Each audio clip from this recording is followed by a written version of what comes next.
আসসালামু আলাইকুম সবাইকে। আশা করি সবাই ভালো আছেন। আজ শুক্রবার, সবাইকে জুম্মা মোবারক। আজ আমি রান্না করব চিংড়ি মাছের মালাইকারি। আমি চুলাতে বসিয়ে দিয়েছি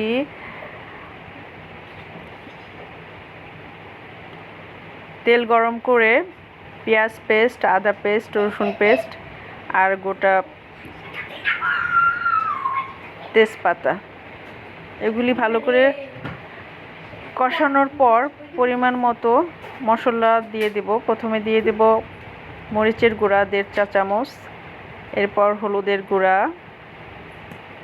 জিরার গুঁড়া, পরিমাণ মতো লবণ,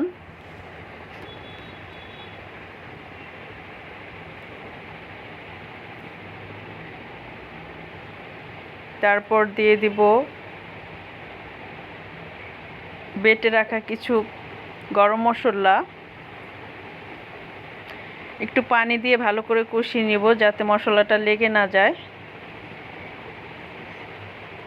এরপরে পরিমাণ মতো দিয়ে দেব চিনি,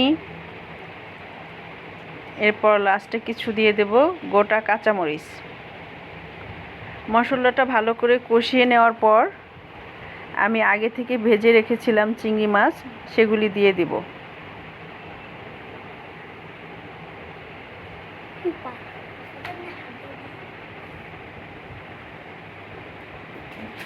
মশলাটাকে ভালো করে কষিয়ে নিচ্ছি।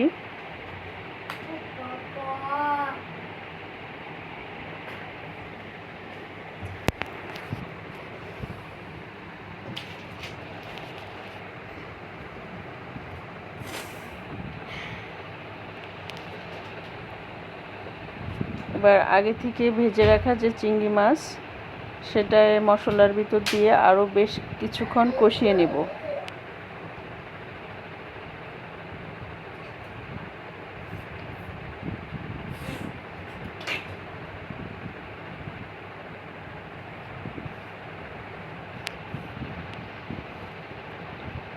চিংড়ি মাছটা ভালো করে কষানো হয়ে গেলে আমি নারকেলের দুধ বের করে রেখেছিলাম গরম পানি দিয়ে, সেই নারকেলের দুধটা পুরাটা দিয়ে দিব চিংড়ি মাছের ভিতর।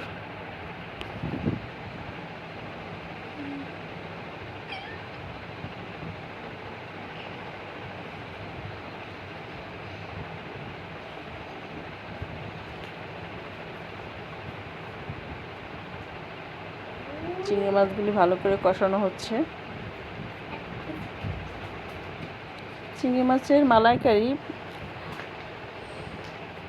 বিভিন্ন মানুষ বিভিন্নভাবে তৈরি করে, বাট আমি এইভাবেই রান্না করি। এভাবে রান্না করে দেখবেন, খেতে ভীষণ মজা।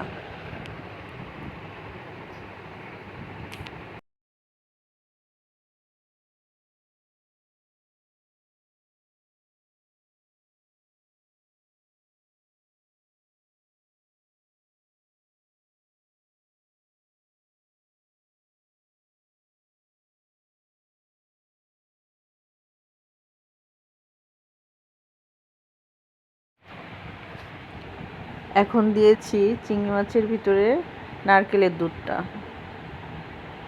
এটা দিয়ে বেশ কিছুক্ষণ রান্না করার পর আমার তৈরি হয়ে যাবে চিংড়ি মাছের মালাইকারি। আমি খুব বেশি ভুনা ভুনা করব না, একটু ঝোল রাখবো, কারণ আমার ছেলে ঝোল খুব পছন্দ করে।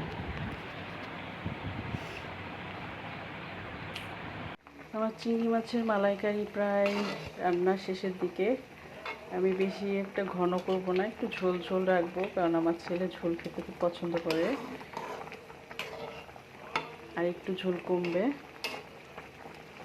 আর একটু ঝোল কমলেই রেডি হয়ে যাবে আমার চিংড়ি মাছের মালাইকারি।